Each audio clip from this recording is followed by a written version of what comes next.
Okay.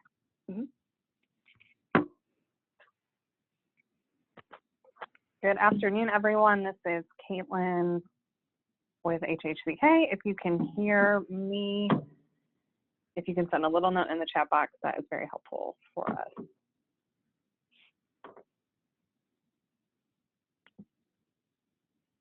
Thank you, Drew and Max and Jenna and everyone else. So yeah, welcome to our AmeriCorps Supervisor Orientation and Training for the 2020-2021 program year. We have a good mix of new and returning site supervisors. We even have some new sites with us today, so I'm excited to provide this training today. We're excited to talk with you all. We usually have this training in person, and I am sad that we can't be together. I love having those face-to-face interactions, but we know that having this online this year is in the best interest of everyone. So I will be upfront and say that we are recording this training so that we can provide it to anyone who wasn't able to make the calls this week. So just want to let you all know that. I don't anticipate that we will go all the way to 4 o'clock today, but I just like to set that time aside in case we do run that long, so that you don't accidentally get a date conflict or a time conflict. So, okay, with that said, we will go ahead and get started. It's about 1:05.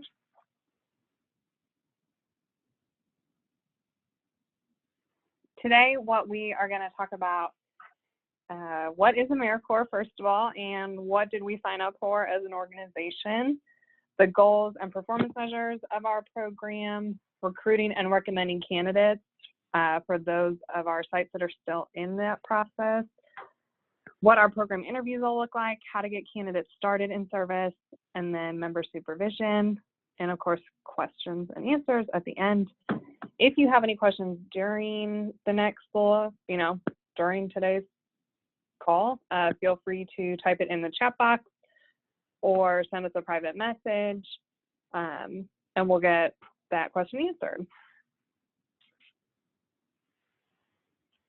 So for those of our sites that are new, and for those of you who haven't been able to meet yet, we just wanted for you to, match our voices to a face. So again, I'm Caitlin. I've been with HHCK since 2015. This is my 6th year starting the program year. I served as an AmeriCorps member and a VISTA member.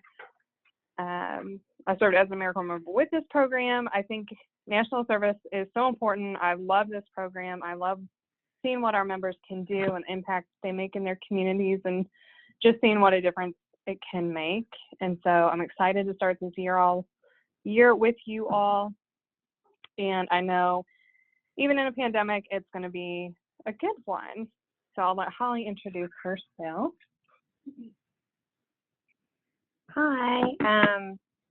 For our returning sites that worked with us last year, I just recently got married before the pandemic. So if you see anything that says Holly Whitaker, that is me, same person, but we're still trying to get everything switched over to reflect my new name, Holly Dennis. But a little bit about me. I also served in the Homes for All AmeriCorps program for 2 years. I served at Hope Swings domestic violence program in Richmond while I was in school. I learned a lot of great things and gained so much experience in this field, and just working with vulnerable people during those 2 years. And after that, I worked as a clerk in family court, where I still continue to work with survivors of domestic violence, and then I transitioned into working in child protection for almost 2 years. And then I have made my way back to Homes for All and HHCK, and so I'm going on my 2nd year as member coordinator for both of our national service programs. And like Caitlin was saying, I am very passionate about national service and the great things that it can really do and provide to people who serve. So, yeah, I think that's about it. So let's get started.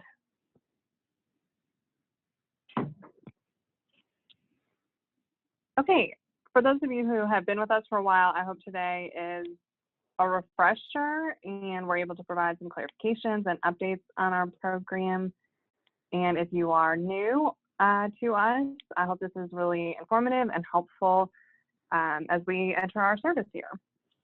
So a little bit about HHCK and how we fit into Homes for All and how we interact with you all. So Homes for All AmeriCorps is a federal grant that the Homeless and Housing Coalition of Kentucky administers. Our mission at HHCK is to work together to eliminate the threat of homelessness and fulfill the promise of affordable housing. We have a number of different programs and services. This includes local, state, and federal advocacy. We have a direct service team that provides permanent supportive housing vouchers and case management. And then, of course, we have our 2 national service programs. This call today, right now, is on our AmeriCorps direct service program, but we also have a VISTA program, and VISTA members focus on capacity building and indirect service. HHCK is a membership organization, and one of the benefits to being a member of us is that you are eligible to host a national service position. But we also offer a membership meeting. We offer access to a health insurance association for small employers. And then our staff can provide any training or technical assistance related to housing and homelessness issues.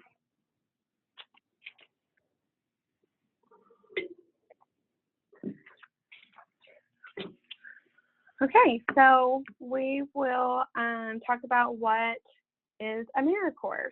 So AmeriCorps is a national service program that is funded by the Corporation for National and Community Service, or CNCS, and it's funneled through Serve Kentucky.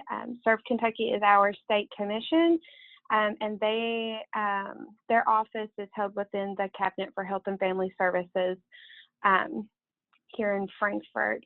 So they really monitor our programs and the other Kentucky AmeriCorps programs that we have throughout the state. Homes for All is, the Homes for All AmeriCorps program, I should say, is one of 2 of HHCK's national service programs. Our other program that we administer is the Homes for All VISTA program. And when members are serving in that program, they're really doing more behind the scenes work and capacity building and sustainability tasks and objectives for the organizations that they're serving at. So it's more indirect services as to our AmeriCorps state and national program, which is more direct. Our members and members of other AmeriCorps programs, they do help to satisfy unmet needs. So there's a list of different needs that, people can, or that programs fall under. We fall underneath the economic opportunity. There's Healthy Futures programs. There's programs specifically for veterans and military families. Kentucky does have a lot of education-based programs as well. There's environmental stewardship programs and disaster preparedness programs as well. So if you are ever looking to kind of see what other types of AmeriCorps programs there are, you can check out Serve Kentucky's website. Our program does provide direct services to individuals who are experiencing homelessness or housing insecurity, or are in need of affordable housing or home ownership. and we are actually the only housing and homelessness AmeriCorps program in the state.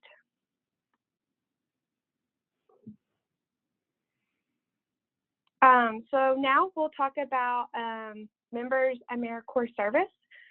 So most of us on this call have applied for a 1,700-hour position slot. So your members that will be serving with your organization have to meet that hour requirement. So that's a full-time capacity for them to be on site and serving your communities. Our program year runs from August 1st, 2020 to July 31st, 2021. So August 1st is, this year that does fall on a Saturday. So we are looking for members to start once we've got everything cleared, which we'll go over that later. But we're looking at like an August 3rd start date since that is a Monday. But members can begin logging and serving hours as early as August 1st, and they have to wrap up and get those 1,700 hours completed by July 31st of 2021. There are member benefits. I talk about these, and I'm sure you guys do too when you're interviewing candidates. But I like to talk about it too. We go over the living allowance. So this year for a member, the living allowance is at the gross amount of $14,279. And so that is distributed to the member by direct deposit on a biweekly basis. So when they fill out their member enrollment paperwork, we make sure that we get their bank information and get that set up so there's no delay. Once a person has successfully met the requirements of the program and met that 1,700-hour requirement as well, they receive a Siegel AmeriCorps Education Award. We'll just refer to it as the Education Award. And this year, that amount is $6,195. And so once a person has successfully exited service and they have access to that education award, they can use it for future educational expenses, like if they want to get a certification or go back to school or finish or, do some classes, as long as it's through a Title IV institution, they should be eligible to use that money towards that. They can also use that education award to repay eligible federal student loans. And so at the end of our program year, so probably at the beginning of July, like we did this year, we will have a end of year training and celebration, and we really go into detail on how members can access that award, how they can use it, and any other helpful information that we can provide to them. For a 1,700-hour position or a full-time position, we are able to offer those members health insurance. There are some eligibility requirements, but we are able to offer health insurance to someone who won't have health care insurance when they are serving in our program, so we can get them enrolled and send them a packet so that they are covered through their year of service. And if a person were to lose their health insurance at any point in the service year, we can also get them enrolled. They just have to contact us and let us know.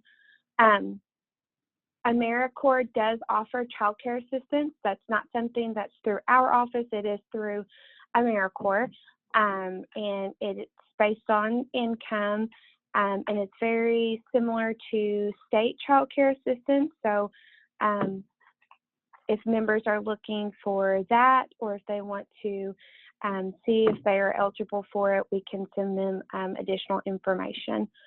And also throughout the year, we will provide training and professional development to our members.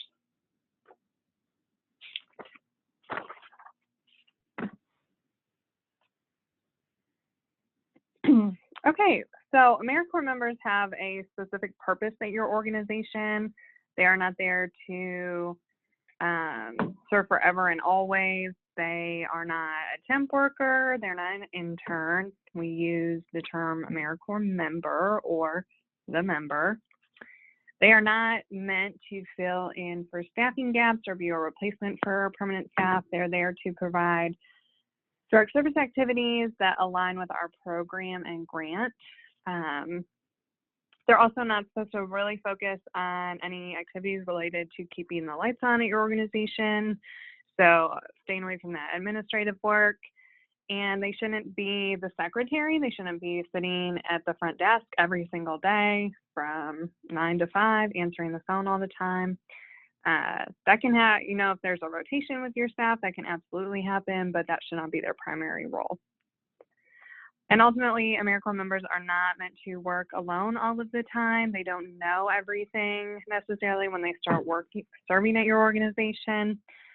So you, as the site supervisor, have a really important role in orienting them and training them. We do supplemental training more on like a broad level, but any position-specific activities that you want to train your member on, we will ask that of you.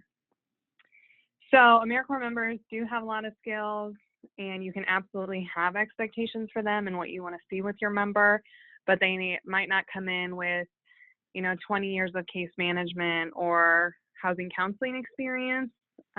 So what you would have for someone, in a more experienced staff role is probably not the same expectations you would have of an AmeriCorps member. For a lot of the members that serve in our organization, national service is a development opportunity, and so we encourage sites to think about how they can positively contribute to building the next generation of workers and employees in our field and service-oriented individuals.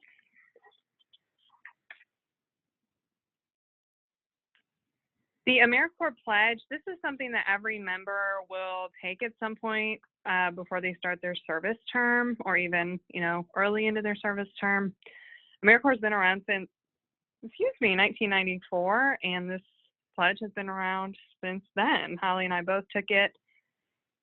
AmeriCorps is really focused on strengthening our communities and overcoming any conflict or adversity.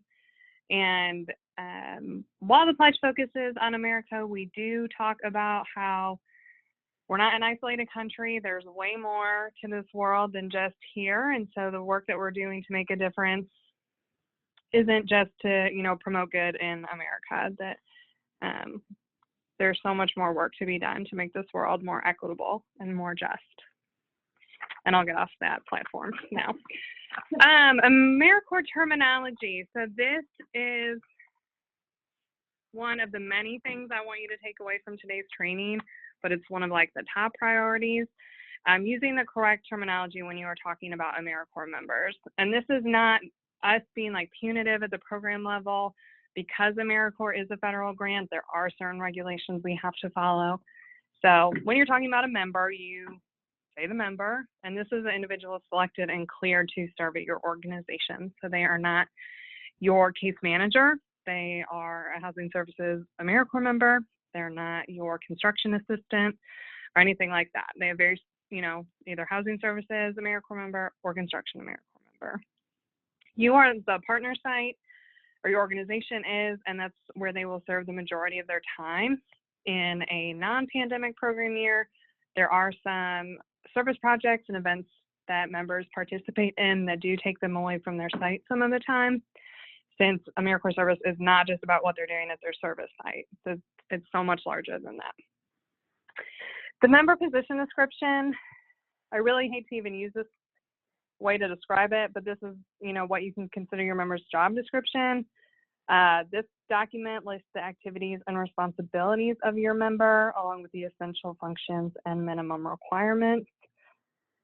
The majority of your position description is going to focus on direct service activities that were included in our partner site application. I think it's about a 5-page document of the only allowable service activities for members in our program. There's also a limited ability for capacity building.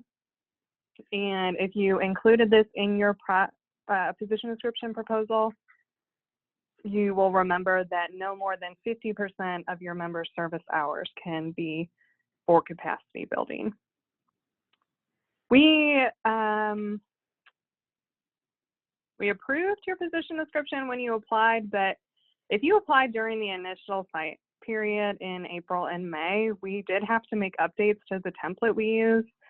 So some of you, I've already sent that back to you, but I will send a link this afternoon where you can access your approved position description. And this is something that is going to be sent to your member for them to review and sign. And please, you'll sign it, I'll sign it, and it'll be placed in the member file. This is the only document that should be used when you are talking about what your member can be doing. There should not be a separate, different internal description at your organization. And if you are sharing with any prospective candidates, that is the document you should show them. The site supervisor, so that's you. You are an employee of the organization who is responsible for the day-to-day supervision and mentoring of the members.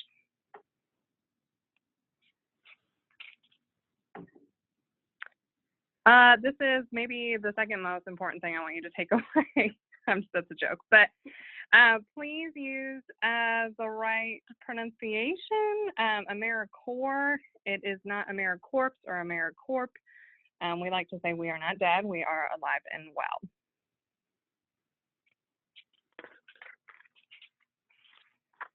Our role as the program and the sponsoring organization for AmeriCorps state members, we will act as the overall administrator of the program. We complete all necessary background checks. We train and orient members to their service, and we provide support to you and your member. We support member development, and we report on performance measure and member progress to the Corporation for National and Community Service. In partnership with you, we ask that you help us ensure members complete enrollment and placement requirements. We will help you supervise and mentor your AmeriCorps member. Of course, we want to make sure our members are safe and healthy during their service here. And then we love when you support the goals of the AmeriCorps program, that you understand that national service is, again, not just what's happening at your organization, but we're doing really great things across the country with, you know, AmeriCorps and VISTA and all the other branches of national service. So your role as the host site, you're going to help onboard and orient and train your members. And we do offer, or we will be offering, a virtual pre-service orientation mid-August to our members. But along with the application that you, your organization submitted to us, we did ask for a training and orientation schedule so that they can get some specific site training. You're going to offer administrative support, so you know, making sure that the member, when they come on that first day of service, that they have the supplies that they're going to need, and the equipment and some space for them to serve it and work at as well. Obviously, we do not mean that they need their own office or anything like that, but just making sure that, you know, they do have if they need a working computer and a office phone and, you know, pens and supplies like that. And then your role as the partner site and site supervisor, obviously, is to supervise and mentor the member while they're with you for their term of service. We ask that you do monitor their attendance and their leave. So just keeping up with that, coach and guide the members like we've mentioned, sometimes serving in a national service program, maybe their first professional experience, especially in this field. So really just coaching and guiding them through that year, and just be a supportive person for that member to talk to. Yeah.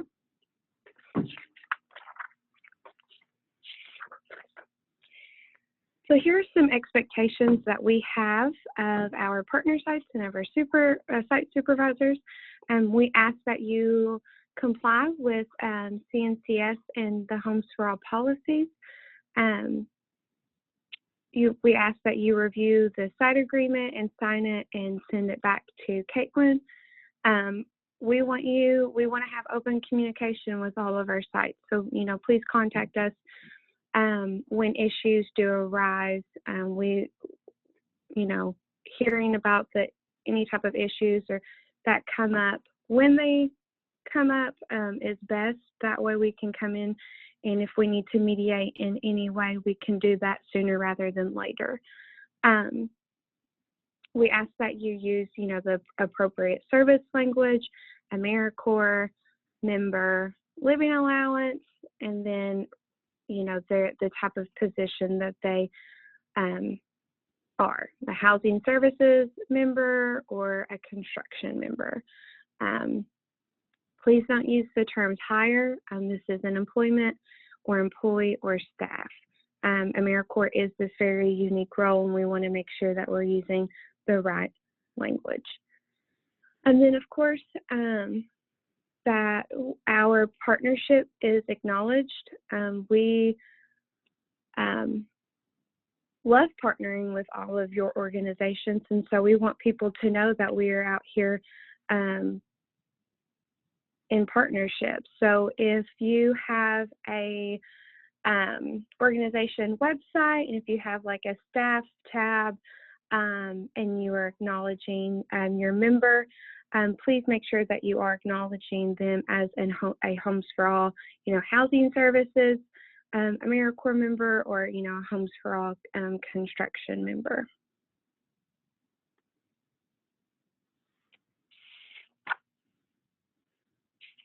What you can expect from us during this year, we send updates as soon as we hear anything, or if anything comes up.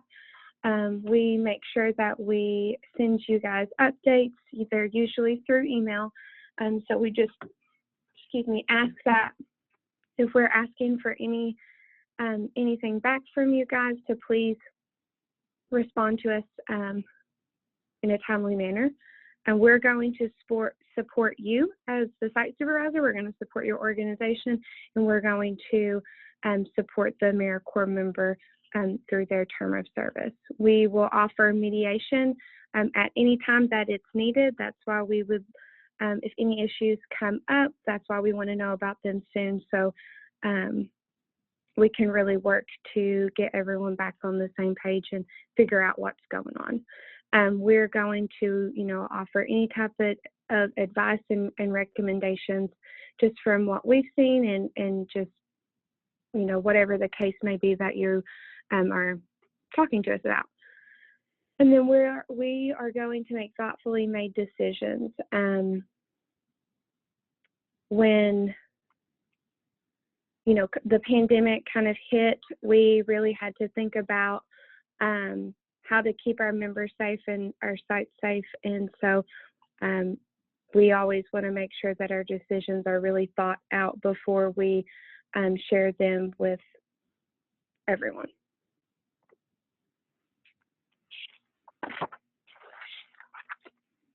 Okay, so this is what we expect of members. We expect that members are going to follow our program standards of conduct. So, not showing up to your organization, late every day, or having, a lot of tardiness, not cursing, making sure that they're displaying themselves in a professional manner. I could go on, but those are just some things that I'll mention. We want to make sure that our members understand our AmeriCorps policies, the activities, their leave that they are granted at the beginning of their service term. And we talk to them about attendance and also those prohibited activities. So those are a lot of things that we hit hard on during our pre-service orientation when we are all together this year, when we are all together virtually.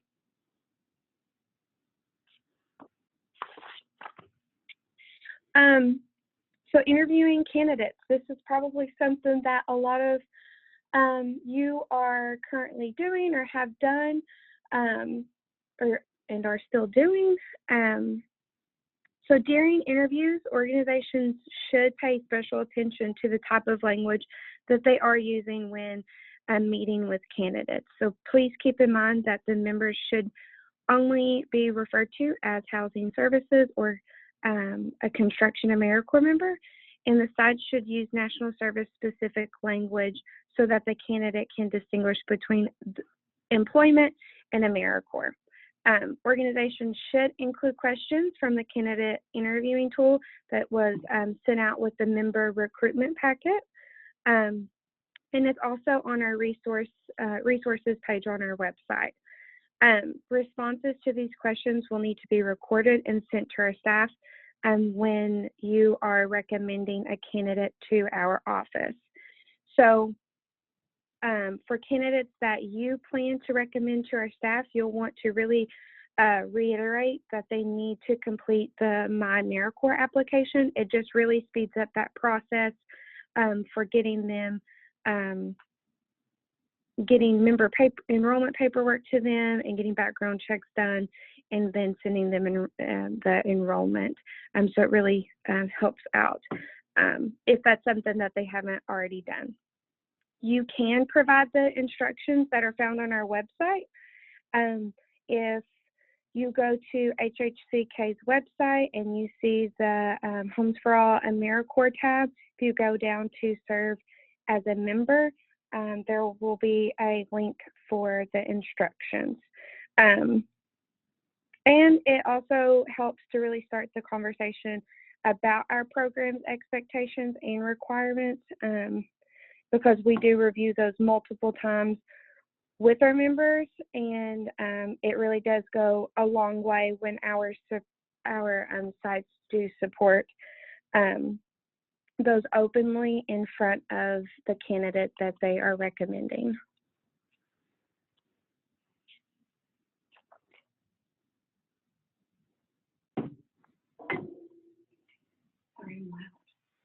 Okay, so this is hopefully something that a lot of the sites on this call have already gone through, but if you haven't, I just want to talk real briefly about the process of recommending candidates. So when you're ready to recommend that, we ask that you send that completed interviewing tool to our staff and include their name and contact information. We recommend nominating multiple candidates if you can, but only candidates that you would want to host at your site. Candidates might drop out for whatever reason at any time in the process, which could leave you in a bind.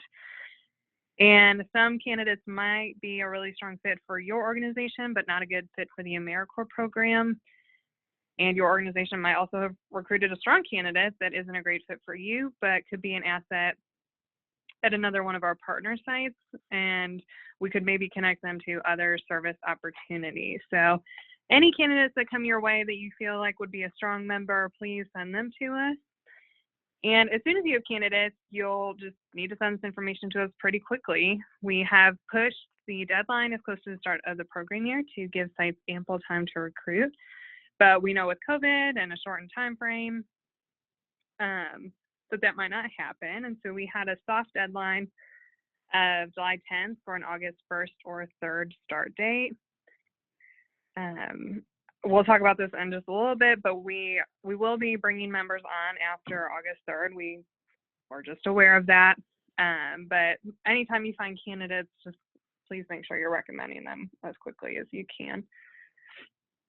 And just if a candidate starts after August 3rd, we ask that you understand that it may or it will shorten the length of time that they have to serve hours. So.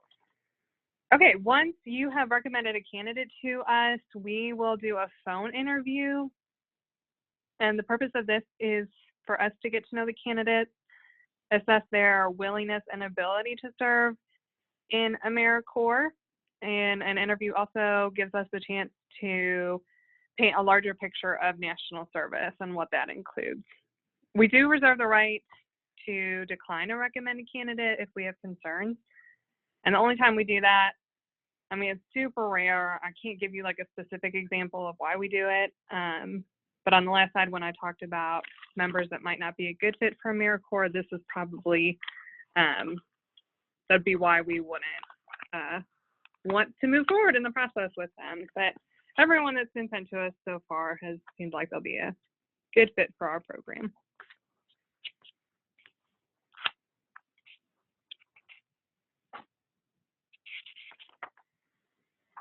During our interview phase, we are going to check references in their My AmeriCorps application, which is that online application through the myamericorps.gov website that we continuously reference. Every member has to have an account set up. Ideally, they get that together before we interview them, but if not, we can help them get that sent to us. So your site can request references directly from your candidate, or we can provide a copy of the references upon request. And so when they complete a My AmeriCorps application, they have to include references. If your organization recommends only one candidate and you do not express any hesitation, we're going to assume that you want that candidate. So we will start the enrollment process and background checks after the interview to speed things up. So if you only have one candidate, but you're not really sure about them, please tell us that before we interview. And if your organization does send multiple recommendations, let us know that so then we can offer feedback to you, and we'll ultimately leave the decision to you and your organization to select a candidate. You are not going to offer them a position or say we've hired you or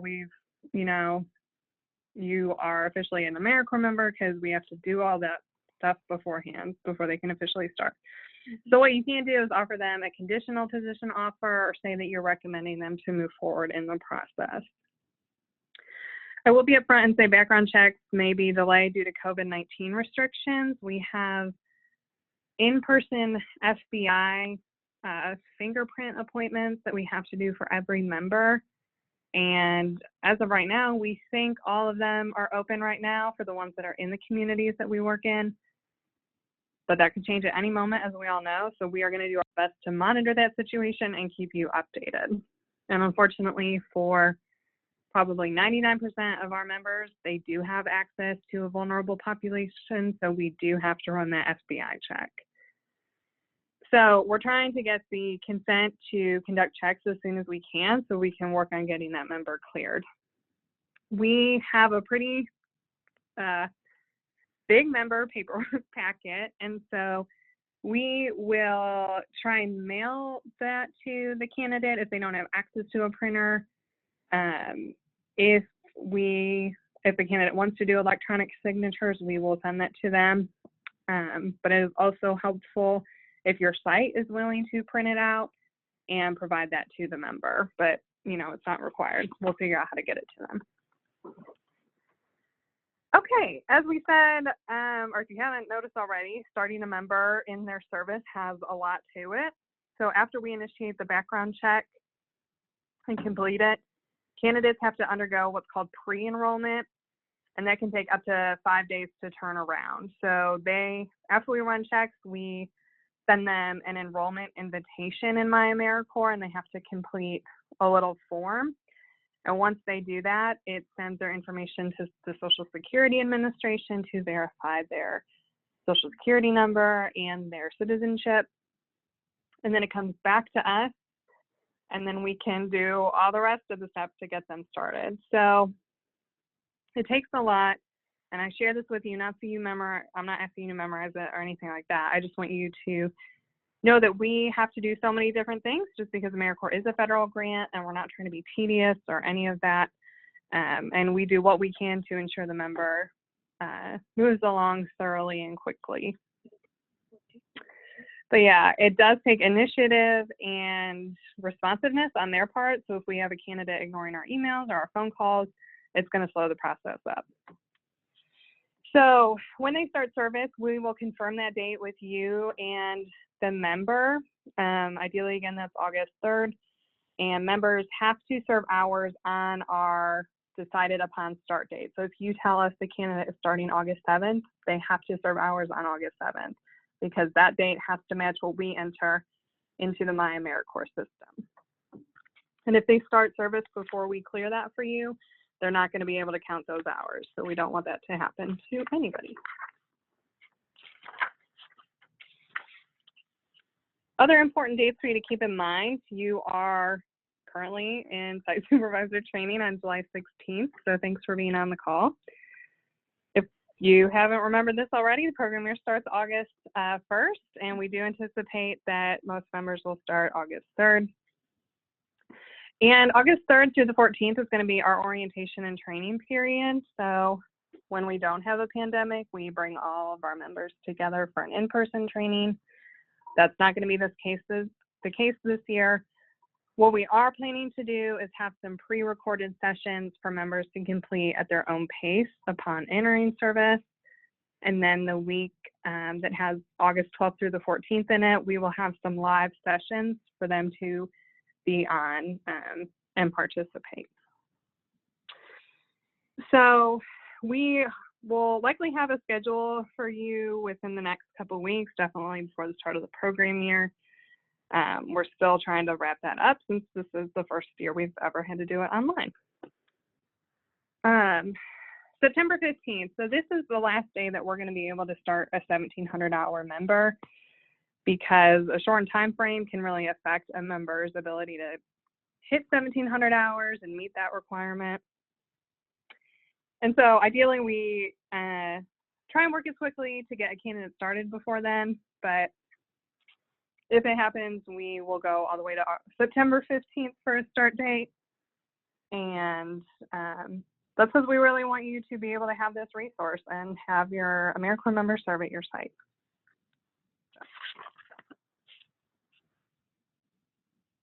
Okay, as a AmeriCorps program, this is true across any AmeriCorps program, we have performance measures. And so this is what we say to CNCS, why we need to have a AmeriCorps program, why Homes for All should exist.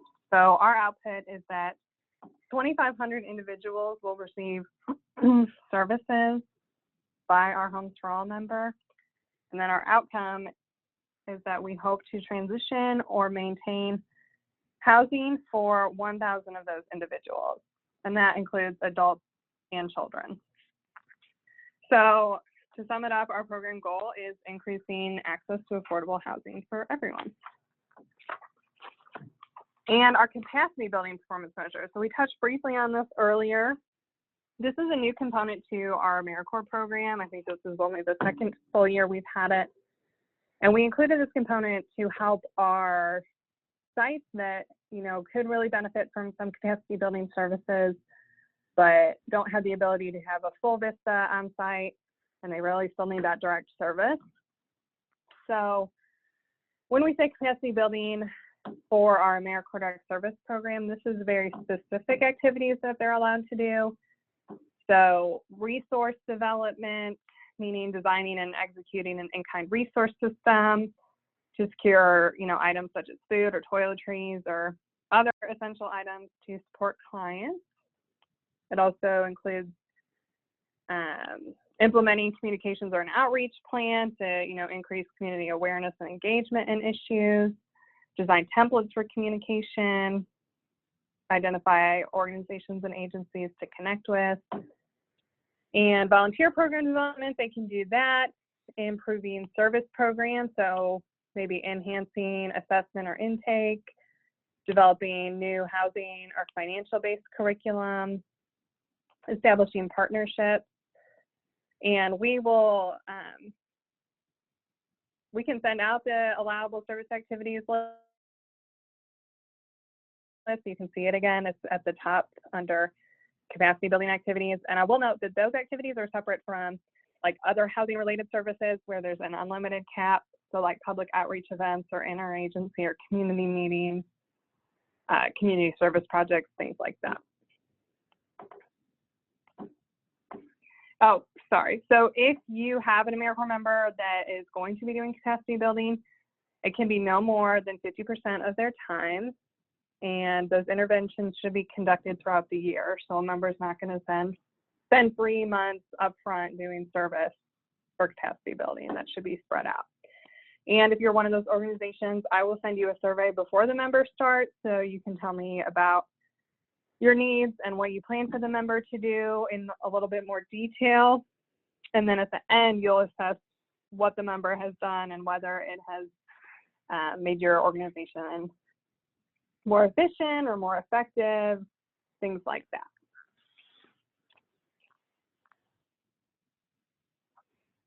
We collect a number of metrics and data for our performance measures. So there are 2 components to the reports that we collect. The first is what we say a paper document, so whether that's a printout or members type into a Word document. But they will complete an actual report on the clients they are serving or the households they're serving. There is no confidential information that we ask for on there.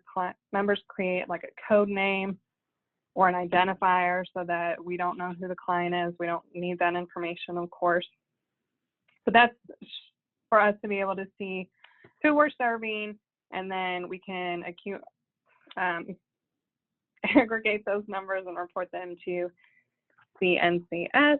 And our second component is that members can send those reports to us directly, and we'll get them into their AmeriCorps reporting system, or they can upload them on their own. This will be done on a monthly basis.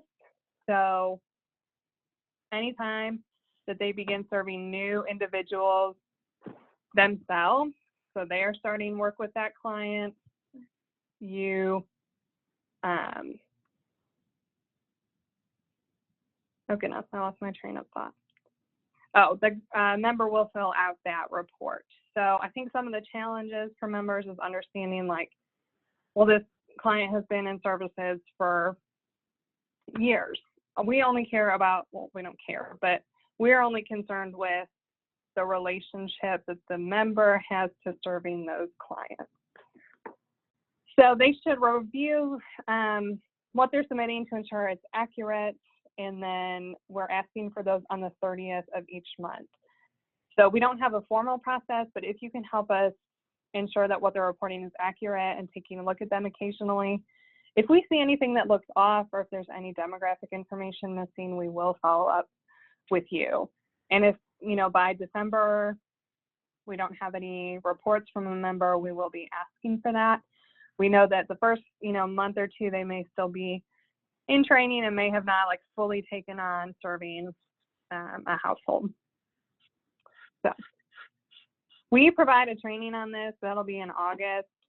When they start, we will be talking with them monthly, seeing where it's at. And then if they ever have questions, they can schedule a time to, or just call us to go over it.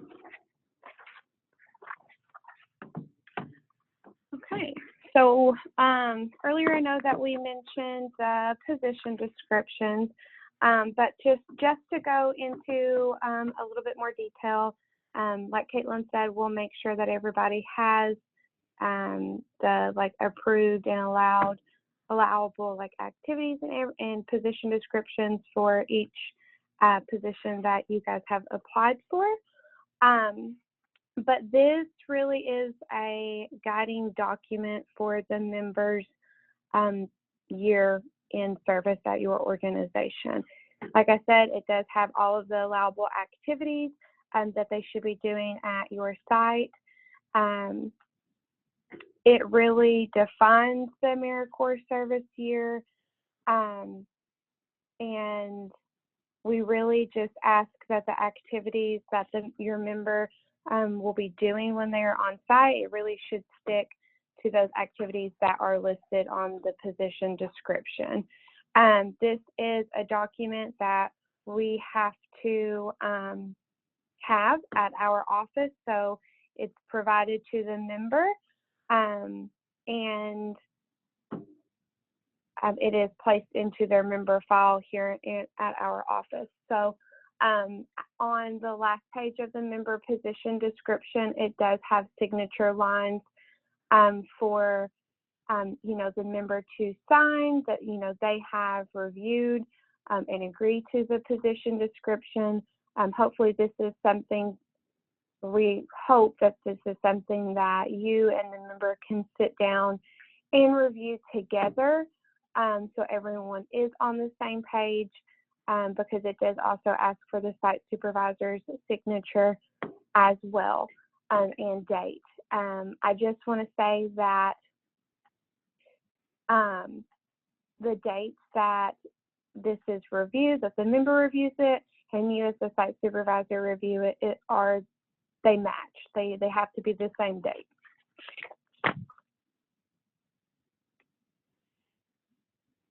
Okay, so now we'll move on to supervising the AmeriCorps member. So we'll talk about orientation and training and development and support. Okay, so supervising the AmeriCorps member. Like we've mentioned, AmeriCorps members are in a unique role, and we do, that they are more like volunteers, and they commit themselves to serving for 1 year in the community, and they're committing to the goals of our program. Other staff in your organization may not recognize the difference, but hopefully throughout the year that is something that they will start to see. But at the same time, AmeriCorps members are subject to the same or similar work conditions as other employees or staff members at your organization. We do not want them to be exempt from following the rules of conduct that everyone else has to follow at your organization, and they should be treated fairly. So just give appropriate feedback to them on their service performance, and making appropriate community involvement throughout their service year. Another thing that I just want to touch on just a little bit is we really see that members do have successful years, as an AmeriCorps member, when site supervisors are meeting with them on a regular basis. If at all possible, having one-on-one meetings with your member, and just following up and catching up and making sure everybody knows what's going on.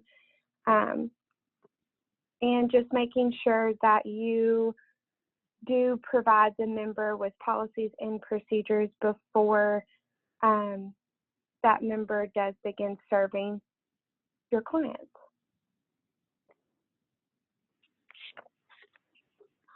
Okay, so on this slide, there are a lot of things listed. These are prohibited and unallowable activities. So AmeriCorps members may not engage in any of the activities directly or indirectly by recruiting, training, or managing others for the primary purpose of engaging in one of the activities that are on the screen. Individuals, obviously, we want them to exercise their rights as a private citizen, and, as a private citizen, they may participate in the activities listed above, but it has to be on their own time.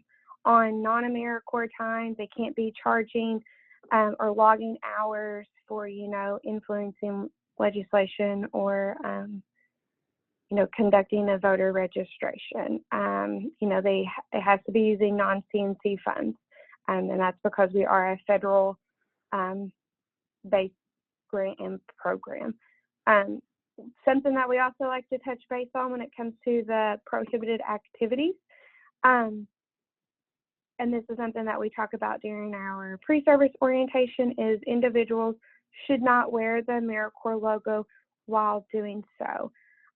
This is unallowable. So, if someone wants to go to a protest or something like that, by all means, they have that right.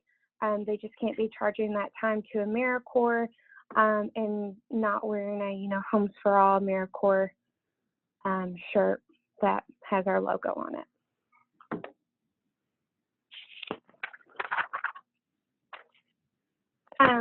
Orientation and training. So like I mentioned, this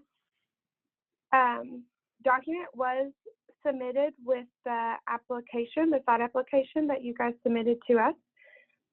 So a lot of it, is meeting with the site supervisor. We are hoping that this orientation and training does start on their, first day of service, so that they're really getting oriented into their position early. So meeting with you, the site supervisor, you want to identify any housekeeping items up front, if at all possible, and maintaining social distance, meeting the coworkers or the people that they are going to be working alongside with or throughout the year. You definitely want to talk about your mission statement and the history of your organization and what you want the future of your organization to look like.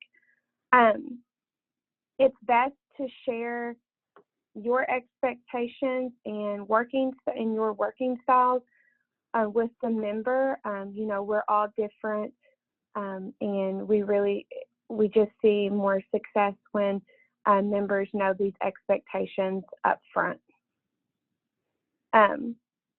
If at all possible, meeting with community partners and stakeholders and donors and just other people that you are working with throughout your community to get the member more oriented with who is really involved in your organization.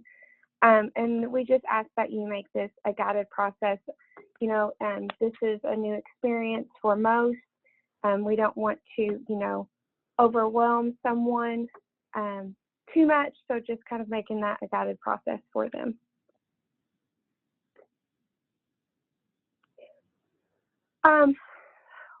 So who are AmeriCorps members? This is something that I talk about in my interview with the candidates that you have recommended to us. So these are the minimum eligibility requirements to serve an AmeriCorps program.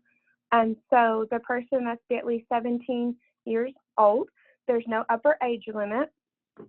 The person must have earned their high school diploma or their GED, or actively working towards their GED while they're in service with our program.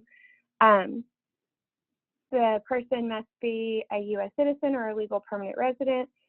They must be able to pass the criminal history review. And like we've kind of talked about, there are 3 background checks that a person has to pass. So they have to pass a National Sex Offender Registry check, a state, Kentucky state background check. If they live out of state, like in Ohio, we have to run a state of residence check on them as well. And then that fingerprint FBI check. So those are a lot of things that's something that our office does, and we work with the member to get those completed so that they can be cleared for service. Offenses that would, or convictions that would make someone ineligible to serve in a national service program would be a sex offense or murder. And we also have other, policies that it's just kind of like on a case-by-case in the person's situation. So we have policies about that. We ask that they're able to meet the knowledge and the skill and the ability requirements set up by us, the sponsoring organization, and your organization or the sub-site or partner site. And, you know, having that commitment to fulfill that 1,700-hour requirement and making that 1-year commitment to service. Something too, you know, there is that image that a AmeriCorps member is a highly skilled or like a recent college graduate, but, you know, a significant percentage of members are baby boomers, and they, you know, do bring a wide array of professional and life experiences. You know, we have, I feel like we have a very diverse program, and that's what I love. I think one of the things that I love most about our program, you know, we have parents, we have high school graduates, and, you know, we have people that are looking to transition into a new field. Yeah.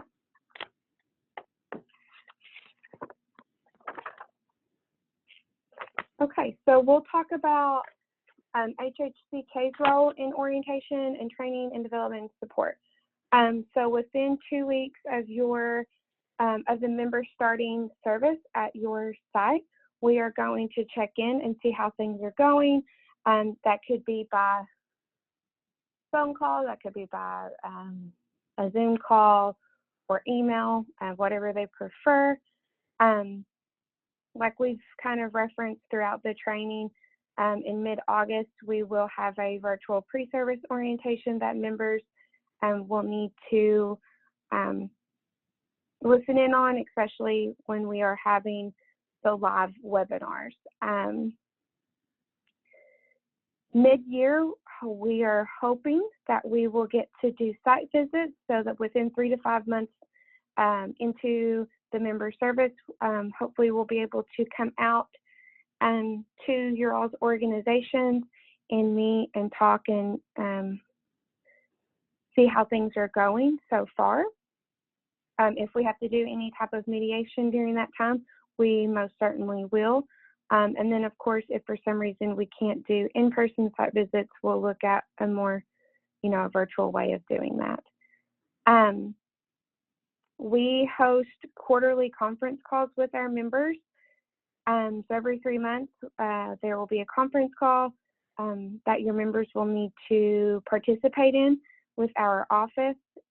They will be given that information, and reminders will be sent multiple times before that date, and they'll have those dates up front when the program year starts.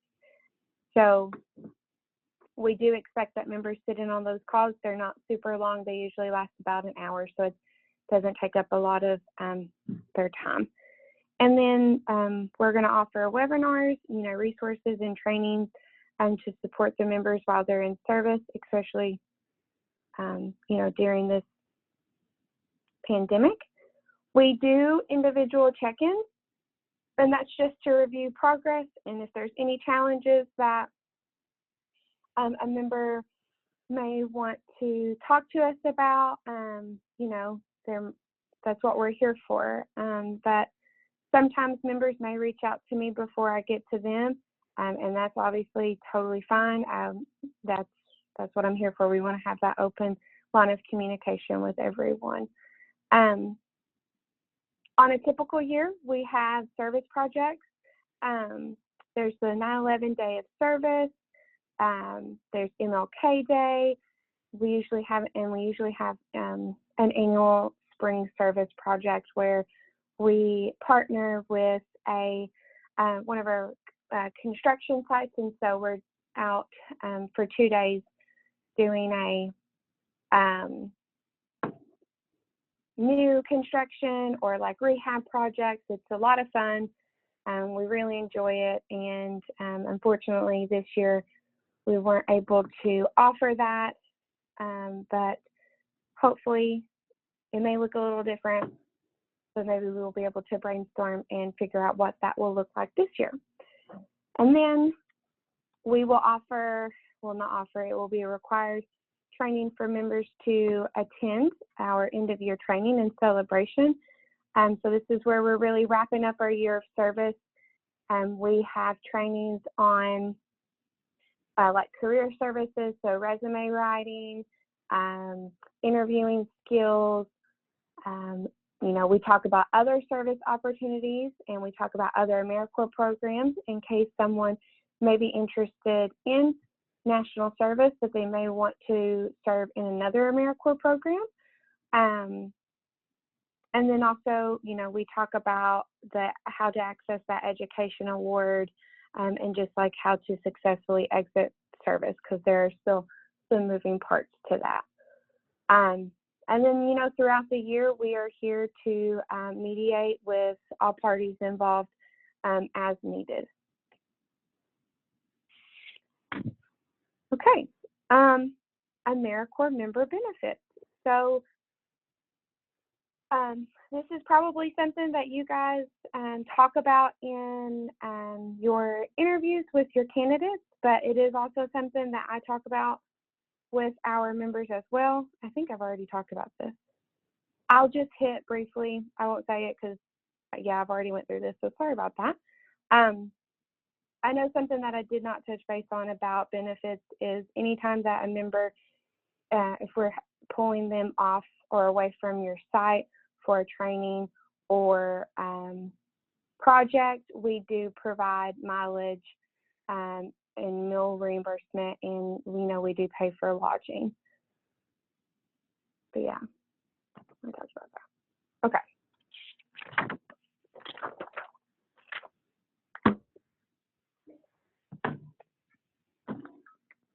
Okay, with COVID-19, everyone's favorite subject right now, service is going to look a little different at the start than in previous program years.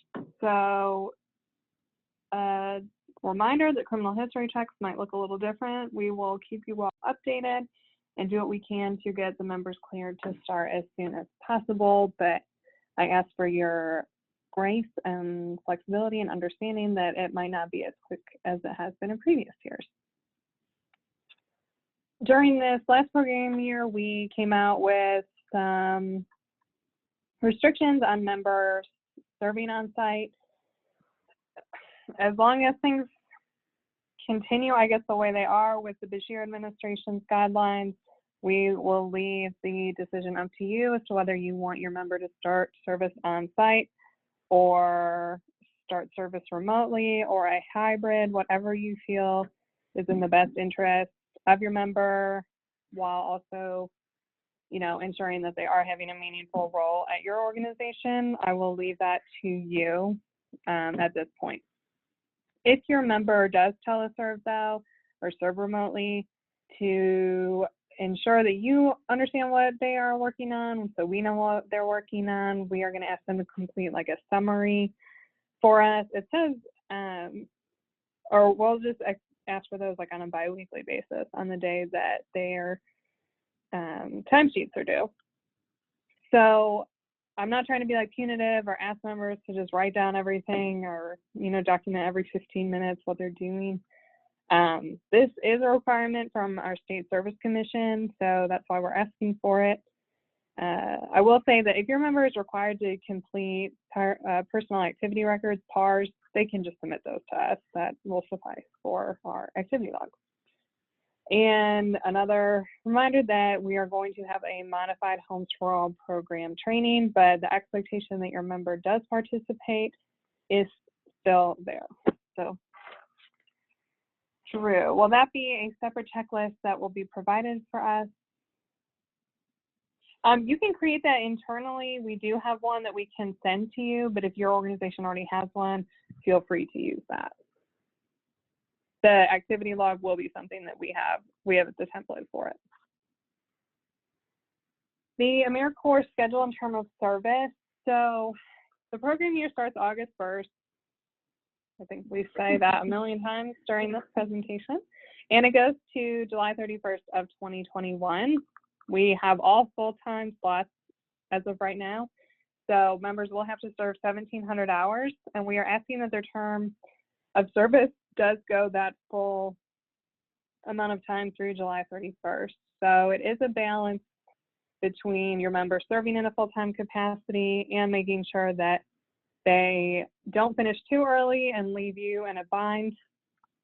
So this is why we ask the member to serve approximately 37.5 hours a week. This ensures a full year from you or for you in your site, but also gives the member the opportunity to take some time off. We'll talk about this, I think, on the next slide, but we increased the number of days that members are allowed to take for leave, which is why the expected amount of service went up to 37.5. So in terms of a schedule, you're going to set one up that works for you and the member that allows them the opportunity to serve 37.5 hours a week. Please don't set a schedule that only has them serving 30 hours a week. That's not going to let them finish their hours by July 31st. So we encourage you to develop like a signed agreement. You can send that to us if you want. It's not required. That would just be a recommendation. So if there were to, like, an issue to come up with their attendance or their, tardiness or whatever, we can refer back to that signed agreement so they can remember that that is what their schedule is supposed to be. They can have outside employment from their AmeriCorps position. It cannot be with your site. Please do not hire them on the side or pay them, on a contract basis. And their outside employment can't interfere with their normal schedule. So if you've established that they will serve Monday through Friday from 8 to 4 with, lunch breaks, they can't come to you and say, oh, just kidding, I have to be doing this, other job in that time frame, unless it's something that you guys decide to agree on and work out.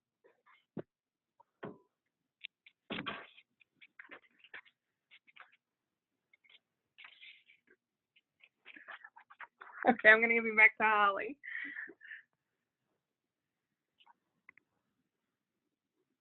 Okay, so this slide is about just member supervision. Sorry, it's late in the day and I have pregnancy brain, but we just ask that you orient your, AmeriCorps members. I feel like we've said that a lot. Participate in supervisor meetings and site visits when we are able to do that, when me and Caitlin are able to come out and see you guys or set up a virtual meeting. Dedicate time to meet with your AmeriCorps member each week. That does not, when we say that, that doesn't mean a formal sit down every week, but maybe taking 10 minutes to catch up on how things are going. I think that really goes a long way for a successful year for someone, and just having that good communication with their site supervisor. Serving as that supervisor, that coach, and that mentor, just being that support person for the AmeriCorps member at your organization. Ensure that timely approval of member timesheets. So if you can just get the, members,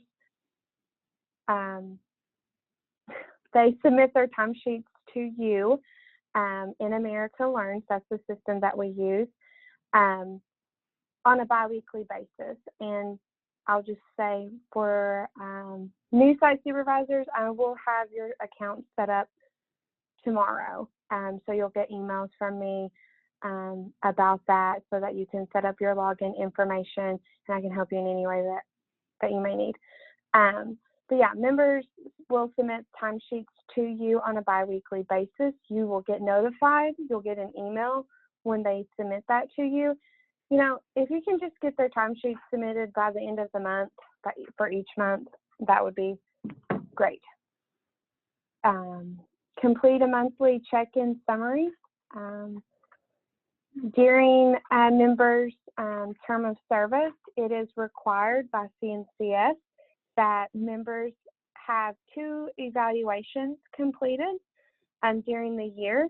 So the first one will be their mid-year evaluation, and then they'll have an end-of-year evaluation. And so this is one of those requirements too, to make sure that they're eligible for the Education Award. If there's any changes in supervision throughout the year, please let me and Caitlin know so that we can make the changes that need to happen and orient the new supervisor about our program and expectations and everything like that. And then, of course, we just ask that you communicate. You're communicating with your AmeriCorps member, you're communicating with us, because, we're not able to be there every day on site with all of you like we wish we could.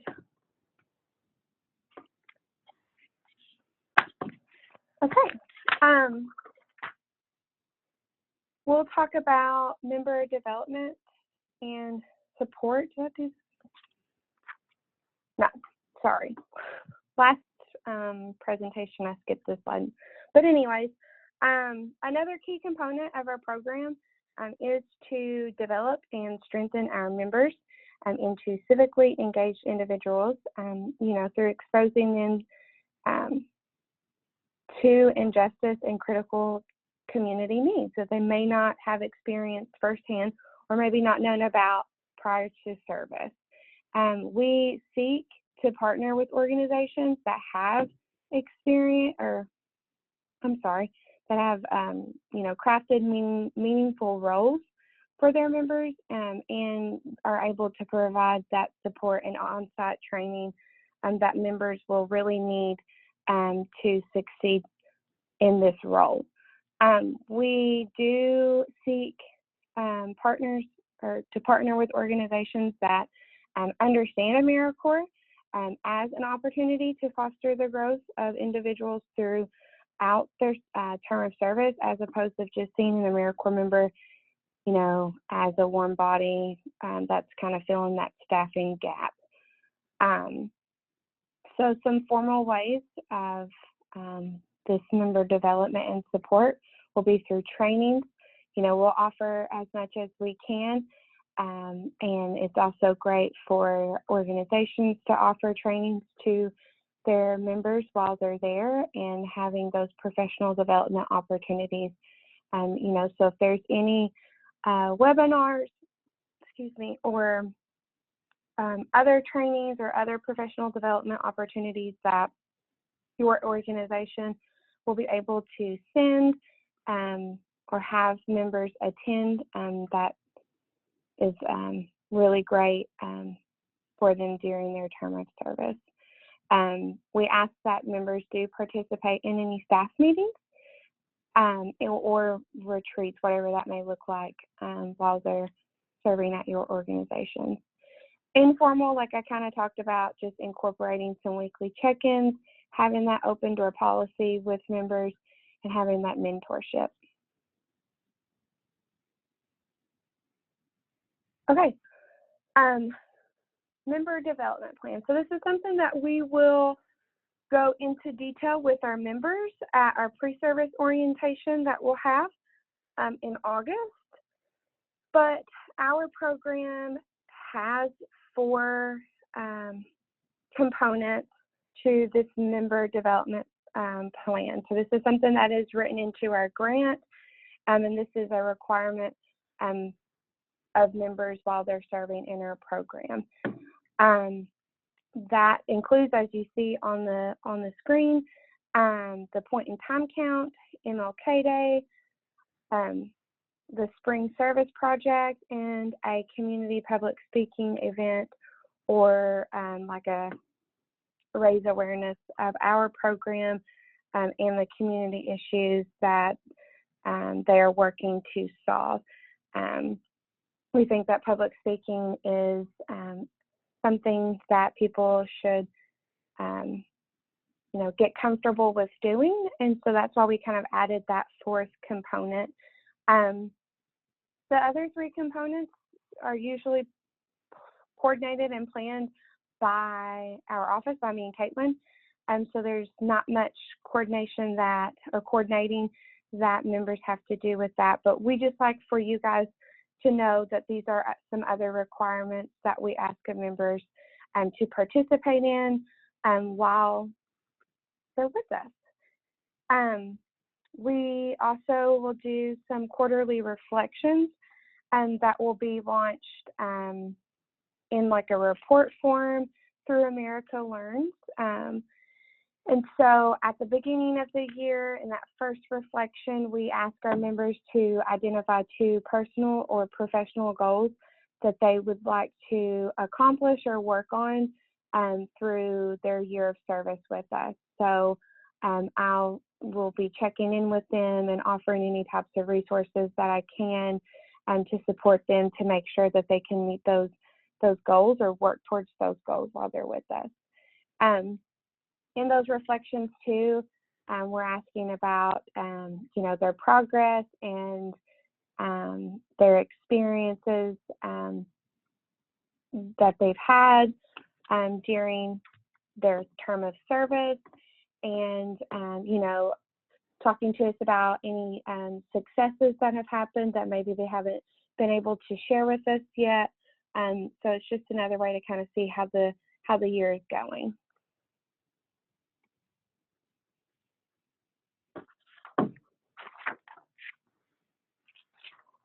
Oh.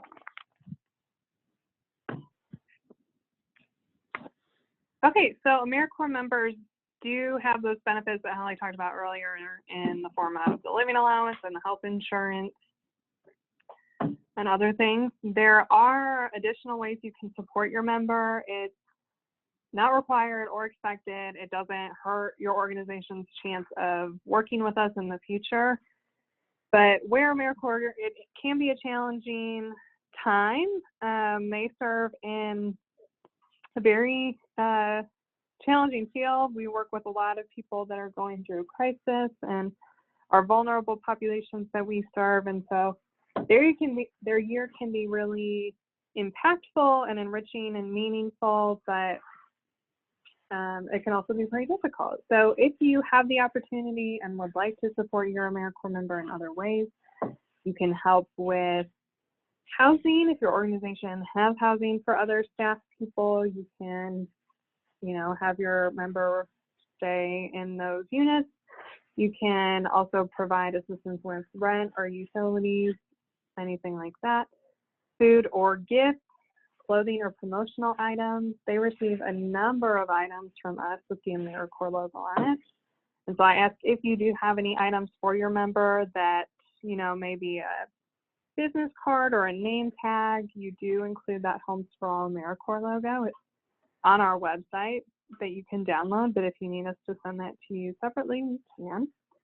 If you have any ongoing training opportunities or, just one-time opportunities, you can provide those to them if we ever get back to in-person trainings. But even if they're virtual, please feel free to include them. And then this ability to support members is only for our AmeriCorps members. AmeriCorps members can have their living allowance increased for more than the base salary or living allowance of $14,279. And if you are interested in that option, we will be sending out an electronic site supervisor manual, which has the form for you to do that.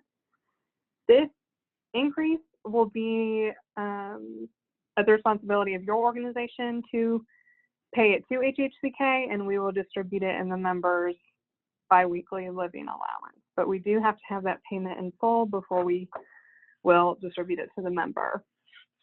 And my ask is that you are fair and equitable to all of the AmeriCorps members serving at your site. So if you have one, or if you have 2 members and they're both first-time members, don't, give $600 to one member for housing and nothing to the other. The only time that you can provide a difference is, if your member is returning and you want to use rent assistance or whatever it may be as like an incentive to return for another service year, you can do that. Holly already talked a lot about this, so I'll just touch real briefly. But yeah, we use a reporting system called America Learns. Members will receive an account to submit their timesheets and any other project reports we're asking for. You'll get that account information.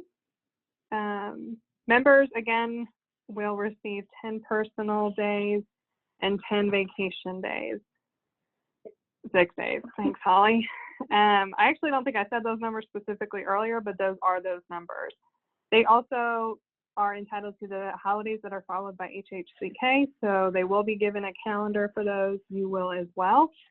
You are given this leave policy just so you know what the members are eligible for. They will know what they are eligible for. They sign and agree to it in their member service agreement. So there shouldn't be any confusion on their part. Their term of service is set until July 31st. So again, there's that balance between them serving the full term and serving at least 1,700 hours. We do have members sometimes that serve so many hours and they get really ahead in their hours and maybe, hit 1,700 by June 15th. And if they want to leave service at that time, they are technically, we can't exit them, but it does leave your site in a bind. And then it can affect their ability to get the rest of the living allowance. We did increase the amount of days off to match our VISTA program so that, it was fair and equitable and there wasn't any confusion for sites that have both types of members. And with that change in that increase, we did have to increase the number of hours that a member would need to serve weekly. So that's, again, that 37.5. America Learns does not factor in days off or holidays. It does consider weekends. So it will say an average number of weekly hours needed for education award eligibility. So they can pay attention to that. That shouldn't ever go above 37.5. Sometimes it does. And if it gets to that point, or if they don't meet our monthly threshold for a number of hours to ensure they're on track to finish, we will ask for a modified schedule or plan of action as to how they're going to get back on track.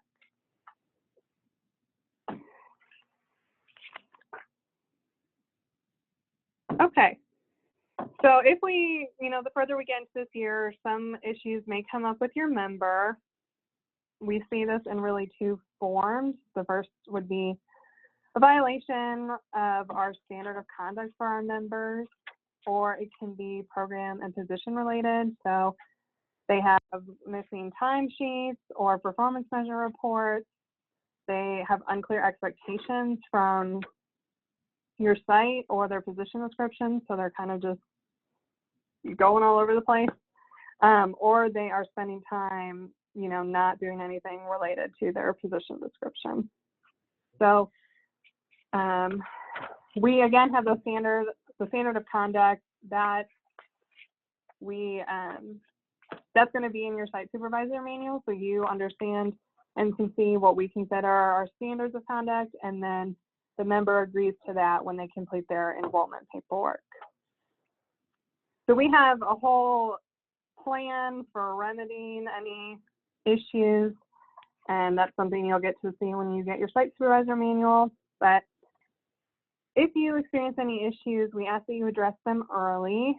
And when I say this, I don't mean, the first time your member is 5 minutes late, that you have this, important formal sit down or write up or anything like that. But if it's something that comes up, or you can see that it might be possibly, turning into a pattern, then I would ask that you document it and document it again, just to make sure that we have that clear record. And if that happens, you can use a corrective action plan if it's a clear direct violation of our conduct. You can also use the member action plan. This is really just a redirect for the member. It's a guided conversation that you would have to talk about what your concerns are, what you'd like to see from your member moving forward, things like that. So those forms are also in your site supervisor manual and on our website. Please know that you cannot fire or dismiss your AmeriCorps member. Nobody else in your organization can dismiss your member. That lies with our program. We have that,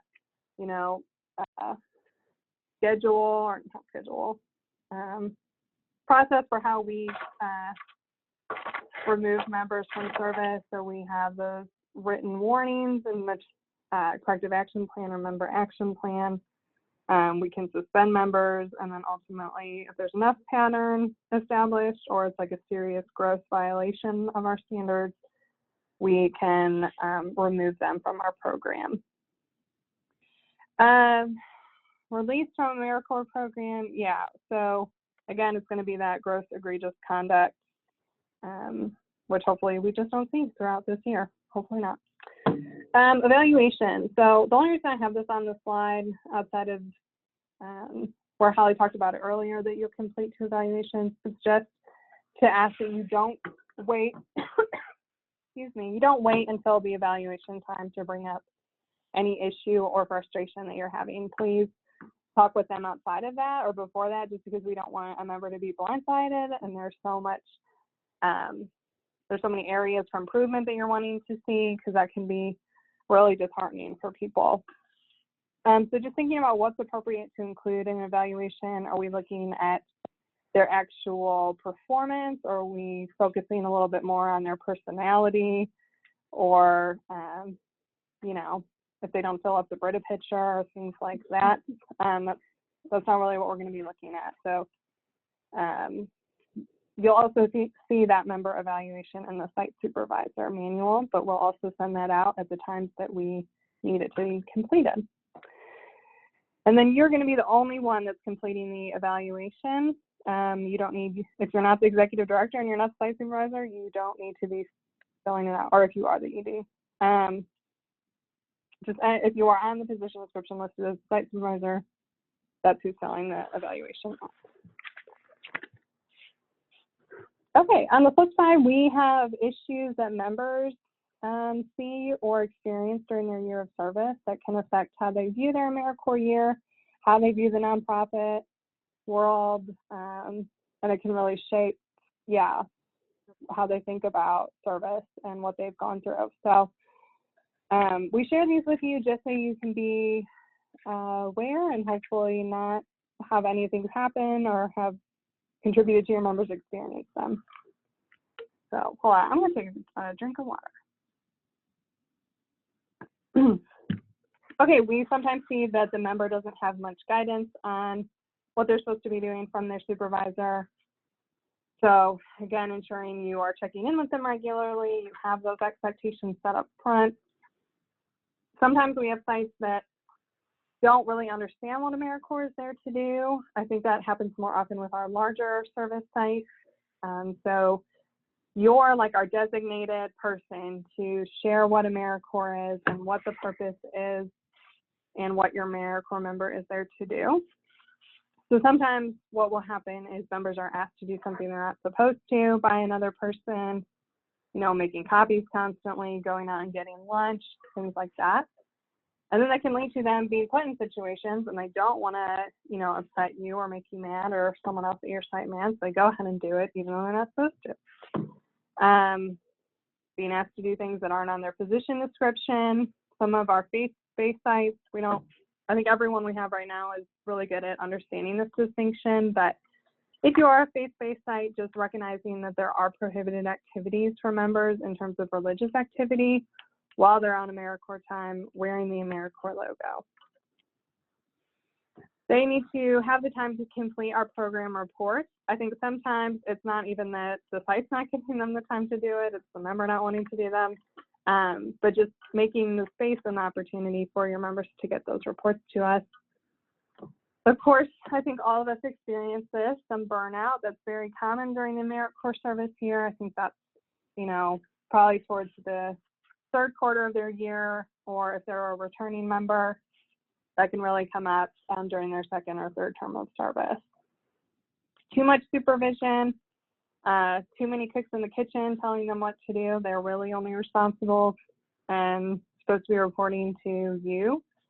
Lack of supervision, again, they're just out there in the wilderness doing whatever they want, whenever they want, and they don't really have that clear structure. And then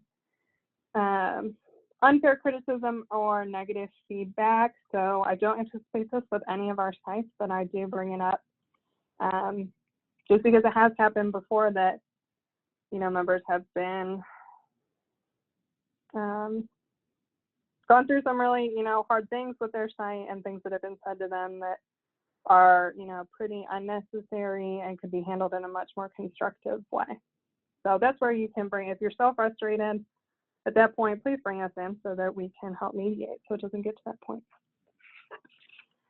Site contribution, HHCK membership. So every AmeriCorps slot that's awarded has a site contribution that we get for it.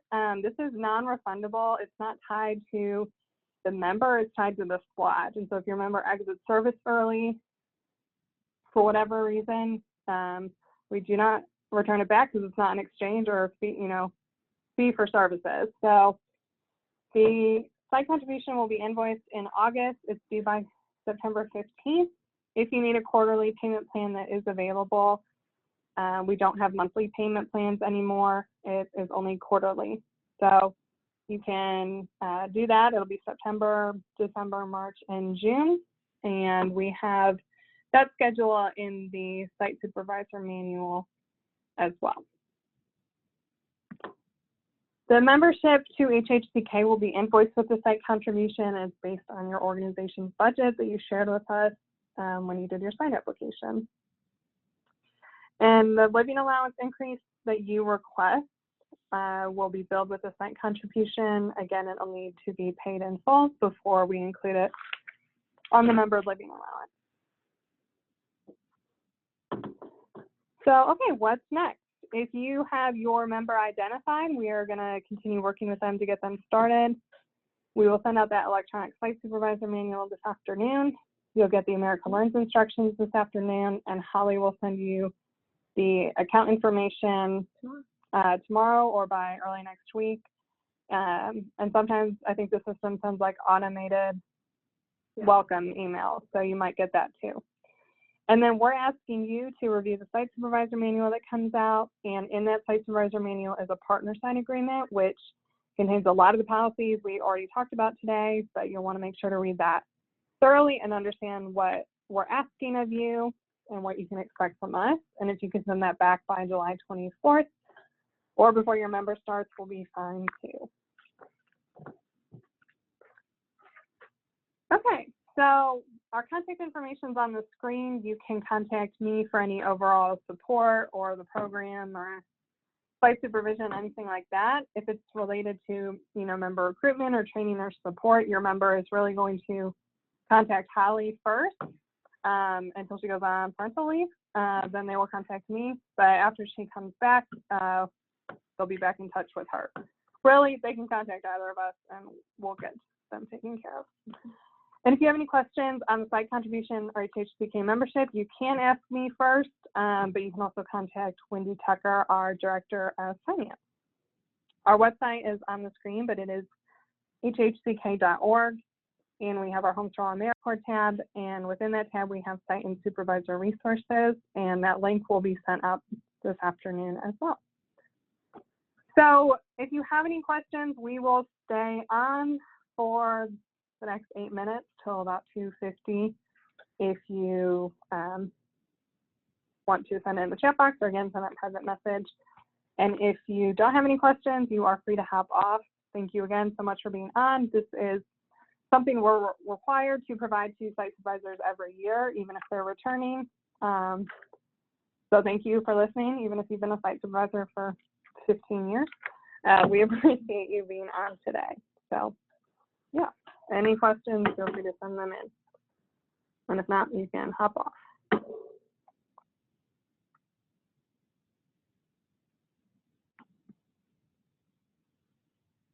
Thank you all. We're so excited to work with you this year.